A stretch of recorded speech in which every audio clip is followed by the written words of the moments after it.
memang cukup banyak teman-teman yang berjualan berlian dan emas itu sekian tahun, sekian puluh tahun, belas tahun, tapi dia hanya dapat ilmu jualannya.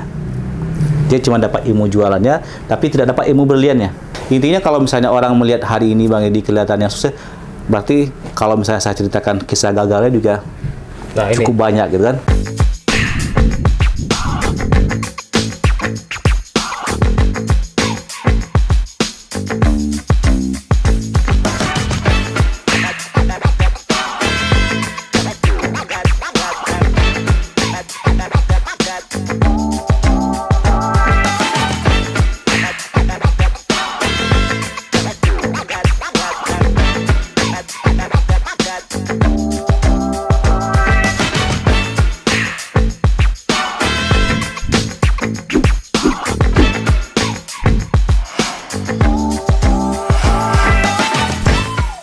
Dan berarti meninggalkan Sumatera dalam keadaan bangkrut kita. Iya, betul. Terus kemudian ke Jakarta bersama dengan teman yang mantan pegawai toko emas. Iya, teman itu juga sebenarnya udah duluan di Jakarta. Oh. Bukan bareng berangkat, saya berangkat sendiri. Oh, berarti diajak ketika itu. Iya, intinya saya ada komunikasi. Komunikasi, akhirnya Bang Edi ke Jakarta. Jadi modalnya 500.000 Bang ya ketika itu ya. 500.000 ke Jakarta dan diawali dengan maklar emas. Itu berarti selama berapa lama Bang proses jadi maklar emas itu? Jadi saya baru mulai berani untuk membeli sendiri perhiasan itu, apakah emas ataupun berlian, itu setelah 4 bulan. 4 bulan? Ya, setelah 4 bulan saya baru berani membeli sendiri yang misalnya perhiasan yang harga 1,5 juta, 2 juta gitu. Sesuai dengan uang saya yang punya, yang saya punya. Di tahun itu udah gede tuh Bang? Iya kan? Iya, kalau di tahun itu ya mungkin kita udah bisa beli lebih kurang mungkin 5 atau 10, 8 gram lah gitu kan, lebih kurang ya. Oke, berarti proses jadi maklar tuh 4 bulan. Terus kemudian proses belajarnya. Nah, tadi kan Bang Edi kan mulai dari taksir emas, terus berlian. Nah, itu proses belajarnya berapa lama tuh Bang? Iya, jadi kalau belajarnya tuh bahkan sampai hari ini saya anggap diri saya masih belajar gitu. Ada tahap-tahapnya. Misalnya kita begitu saya punya uang misalnya 2 juta, 3 juta, berarti tahap yang saya pelajari adalah barang-barang yang misalnya harganya segitu. Saya tidak akan berani membeli barang yang harganya 50 juta, 30 juta. Orang pun tidak akan kasih ke saya. Karena dia tahu ini anak baru. Ya udahlah, barang-barang harga 3 juta, 4 juta. Itulah jatah saya di situ gitu kan. Ya, jadi kalau misalnya saya udah masuk tahap nanti beberapa bulan kemudian saya udah berani beli barang yang harga 5 juta ataupun misalnya 6 juta, barulah saya naik tingkat lagi gitu kan. Jadi semuanya berproses itu. Bahkan baru saya yang ibaratnya dikasih kepercayaan untuk membawa berlian yang harganya puluhan juta itu mungkin baru di tahun kedua gitu. Tahun kedua saya baru istilahnya berani beli barang yang harga 10 juta ataupun disuruh bawa barang yang harga 50 juta dijualkan ke pasar lain ataupun ke kota lain misalnya ke Bandung atau kemana. Ya, tetap intinya ada tahap yang kita lalui, ada step yang ibaratnya langkah demi langkah lah gitu kan. Nggak semanis yang dibayangkan gitu. Intinya ya kita melewati proses itu ya sambil menikmati aja gitu. Berarti bisa dibilang teman Bang Edi itu juga jadi orang yang berpengaruh ya ke karirnya Bang Edi di bidang emas dan perhiasan itu ya. Jadi beliau juga yang ngajarin taksir emas gimana, berlian gimana itu. Jadi beliau itu justru sekarang di kampung nih. Loh, kebalik nih berarti. Jadi beliau sekarang di kampung karena dia kebetulan punya istri seorang PNS gitu ya. Dia di kampung dan mungkin memang entah nasib seseorang itu berbeda atau mungkin memang daya nalar, daya tangkapnya berbeda dengan saya gitu. Karena berani rugi. Maksudnya saya yakin ini dengan keyakinan saya bahwa barang ini bisa laku sekian, dengan keyakinan saya bahwa berlian ini kalau kita bongkar beratnya sekian gitu kan. Artinya feeling saya tuh lebih tajam gitu. Feeling saya itu mungkin ya kita harus harus ibaratnya bersyukur secara luar biasa kepada Allah bahwa memberikan saya otak mungkin yang lebih nangkep atau encer lah istilahnya gitu ya. Jadi feeling saya lebih tajam, ini ukurannya sekian. Bahkan saya berani beradu argumen dengan teman-teman yang udah 10 tahun di berlian misalnya. Pada saat saya baru 2 tahun gitu ya, saya berani beradu argumen, wah ini ukurannya sekian, boleh jamin kalau kita adu bongkar aja. Apa yang misalnya orang-orang itu yang merasa senior itu kesel sama saya gitu. Ini anak baru kok sok tahu banget sih gitu. Songong banget nih.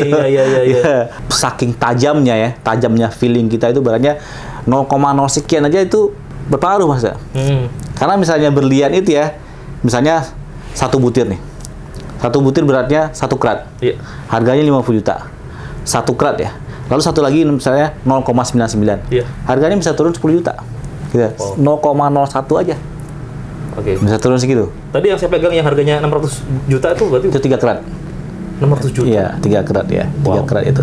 Jadi dia semakin besar memang semakin tinggi harganya gitu. Oke. Ya. Bang, berarti kalau dari ceritanya Bang Edi ini diperlukan nggak sih Bang bakat dalam berbisnis emas atau berlian? Perlu nggak bakat itu Bang? Jadi sebenarnya memang kita perlu untuk memulai lebih awal kelihatannya maksud saya. Jadi kalau misalnya kemarin itu saya sempat bilang kepada teman-teman dealer gitu ya. Kalau misalnya ada punya anak-anak yang baru usia remaja, baru lulus SMA atau dalam usia kuliah gitu, bolehlah kalau mau dititipkan kepada saya untuk diajarkan soal emas dan berlian itu. Artinya otak masih cukup fresh nih. Belum terlalu banyak ngalamin segala macam, udah pernah ini segala macam gitu ya. Kelihatannya seperti itu. Saya lihat dari teman-teman yang bekerja di toko emas itu, daya tangkapnya lebih luar biasa kalau dia misalnya baru tamat SMA, langsung ngerjain itu. Jadi belum banyak ini ya nih, belum banyak distraksi, apa namanya nih, ya seperti itulah kira-kira kan. Dan peluangnya lebih besar. Tapi ya saya sih menganggapnya kenapa mungkin dari beberapa banyak orang yang belajar mungkin berbareng kan, ibaratnya satu generasi lah. Satu generasi saya itu ada mungkin beberapa belas orang gitu ya.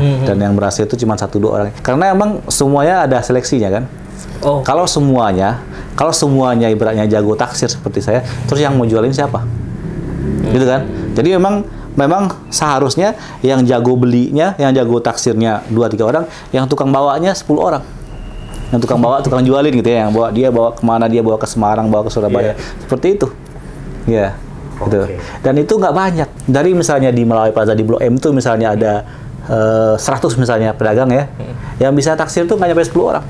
Padahal kan harusnya semua toko emas bisa taksir dong, bener kan?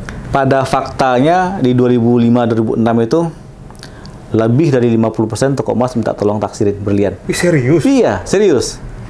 Pak Edi tolong hitung ini, Pak Edi tolong hitung ini. Karena pada saat itu saya bisa dibilang anak muda, orang baru lah yang belum nggak ada toko, nggak ada apa ya.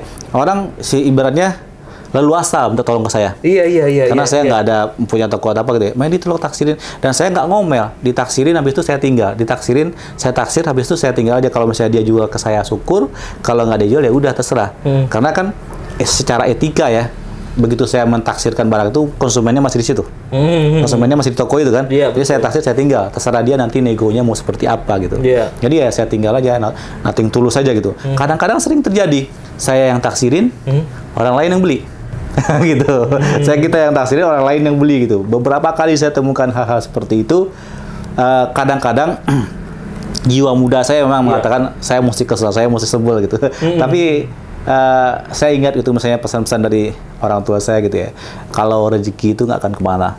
Iya. Ya, jadi ya nggak akan ketukar gitu kan ya. Saya ibaratnya ya memang mesti diperkuat lah ibaratnya tauhidnya, keyakinannya bahwa rezeki kita nggak akan ketukar gitu kan. Ya udah saya berusaha untuk ya dalam bahasa Padangnya itu beratnya barugi mako balabu gitu. Kita emang merugi dulu sebelum kita untung gitu. Jadi ya kita tanam aja sampai orang-orang yang kita taksirin itu, dia merasa malu sendiri sama kita. Iyalah. Oh, saya nggak enak sama Bang Edi, udah naksir mulai, udah saya jual ke Bang Edi deh.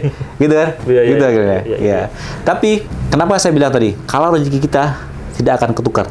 Ya, saya taksirin barang lalu orang lain yang beli. Orang lain itu jual ke saya. Gitu. Artinya memang barang ini jatah saya gitu, saya beli lagi gitu kan.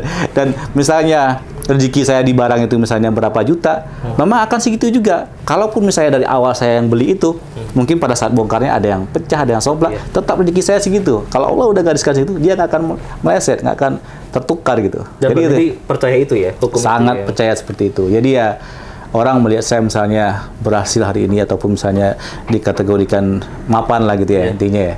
Saya tidak pernah ibaratnya merasa sombong dengan kepintaran saya gitu. Tapi ya menitik beratkan kepada bahwa kesuksesan saya hari ini adalah karena doa orang tua saya, karena ibaratnya berkah dan rahmat Allah yang Maha Kuasa yang luar biasa gitu ya. Dan tentu juga mungkin dengan akumulasi perbuatan baik kita selama ini gitu ya. Ya, dan kalau misalnya soal jaringan tentu ya perjuangan yang luar biasa lah dari teman-teman semua gitu. Itu yang harus kita apresiasi gitu. Oke. Bang, berarti kan tadi kan Bang Edi bilang katanya bagusnya orang kalau pengen serius terjun di bisnis perhiasan atau berlian itu di usia-usia SMA. Nah, sedangkan untuk kami ini misalnya saya nih udah usia 30-an gitu, Bang. Gimana? Apakah terlambat atau gimana tuh? Sebenarnya nggak ada istilah terlambat ya, Mas. Karena memang namanya menuntut ilmu itu kita bahkan usia sampai kapanpun kita tetap judulnya menuntut ilmu juga. Tapi mungkin daya tangkapnya nggak sama. Daya ibaratnya ini kalau ini berarti ukurannya sekian, ini kalau ini berarti warnanya ini. Karena pelajaran soal berlian itu mungkin 100 kali lebih rumit daripada emas. Berlian itu misalnya ukurannya 1 butir itu misalnya 1 kerat ya, itu harganya bisa 1000 macam. 1 butir, 1 kerat ya, dengan misalnya beratnya sama tapi warnanya beda, cacatnya beda, terus cutnya beda, itu bisa ratusan ribuan. Kita jajarin misalnya, kita jajarin ini satu kerat semua beratnya. Ada yang coklat, ada yang kuning, ada yang pink, ada yang pisau, ada yang garam gitu kan. Semuanya beda harganya. Nggak sama harganya. Jadi nggak mudah kita untuk ibaratnya mempelajari ini dalam waktu singkat gitu. Intinya bahkan sampai hari ini pun saya masih merasa perlu belajar soal berlian gitu. Ya nggak, kalau kita udah merasa hebat, merasa puas, artinya itu berbahaya. Artinya kita nggak akan nambah ilmunya gitu kan. Nggak ada orang yang master dalam berlian. Berlian tuh apakah harganya sama kayak emas gitu, Bang? Tiap hari naik turun juga atau gimana? Kalau berlian itu lebih kepada prestis ya. Ya. Jadi dia kalau kita sandingkan dengan emas sebagai tabungan ataupun investasi, tentu kita lebih memilih emas gitu ya. Tapi berlian itu lebih kepada prestis yang saya bilang tadi, ibaratnya perempuan itu menang pakai dia. Jadi pakai gitu ya. Jadi kalau misalnya mobil nih, 10 tahun kita pakai, harganya sisa separuh kan, sisa 50% kan. Tapi kalau berlian yang kita pakai gitu kan, kita pakai berlian setelah 10 tahun, itu mungkin dia masih tetap harganya sama, misalnya kita beli 100 juta, jual pun bisa laku 100 juta ya. Atau bahkan mungkin bisa lebih dari itu. Dan kita udah menang pakai. Bahkan banyak sekarang jasa sewa berlian, sekali sewa misalnya 10 juta, 5 juta kebutuhan gitu. Flexing ya. Iya, gitu. Seperti itulah kira-kira. Oke. Baik, Golders, yang menarik juga dari Bang Edi, beliau ini aktif sekali di Twitter ya. Jadi kebetulan saya juga nge-follow Twitter dari Bang Edi, dan satu yang saya salut dari beliau adalah beliau ini hampir tiap hari bagi-bagi giveaway. Hampir tiap hari. Dan saya itu yang pertama salut, yang kedua gemes. Gemes kenapa? Karena begitu beliau bilang, yuk nih bagi-bagi giveaway, ya kan, 50.000 atau 100.000 gitu ya. Itu yang komen tuh banyak banget. Dan yang bikin saya gemes adalah, ya banyak juga orang yang kesannya kayak ngemis gitu loh. Nggak tahu, sebenarnya brand image seperti apa sih yang Bang Edi tunjukkan di sosmed itu, Bang? Jadi Bang Edi tuh pengen dikenal sebagai apa sebetulnya? Apakah Capres 2024 atau gimana tuh? Iya, kelihatannya sebagai orang Sumatera agak mustahil ya. Jadi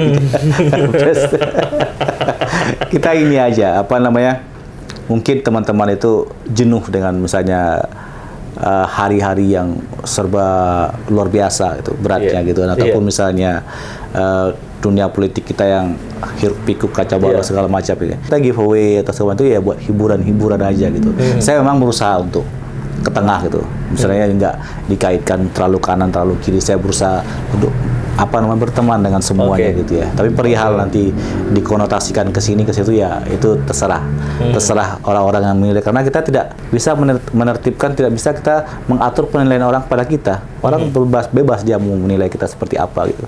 Oke. Terus kemudian begini, tadi sempat kita ngobrol dengan Bang Edi mengenai pengalamannya yang luar biasa. Karena gini, kalau teman-teman tahu sebenarnya Bang Edi ini orangnya baik banget. Mungkin kalau kita ngelihat ya di sosmed, Bang Edi itu orangnya ketus, cuek gitu ya. Tapi kalau ketemu baik banget. Saya sampai tadi hampir nangis gitu ya dengar cerita beliau yang katanya ditipu hampir 400 juta sama orang yang baru dikenal di Twitter. Bayangin teman-teman. Jadi ini silakan Bang Edi cerita aja kok bisa gitu loh. Orang yang otaknya encer ketipu 400 juta. Jadi teman-teman semua, sepanjang perjalanan saya berbisnis emas dan berlian 20 tahun itu ya, ada sekali-sekalinya saya tertipu karena terbayang untung atau laba yang besar ya. Itu sekali-sekalinya. Itu lebih kurang hampir 10 tahun yang lalu lah. Itu pun setelah seminggu sebelumnya saya merasa sombong gitu. Beranya, oh saya sih selama 10 tahun dagang blade saya nggak pernah tertipu sekalipun gitu kan, beli barang. Dan Allah menunjukkan itu. Seminggu kemudian saya beli barang. Misalnya waktu itu saya ingatlah beli barang di Pegadaian kan. Dan betul, saya terbeli berlian palsu gitu. Saya terbeli berlian palsu gitu.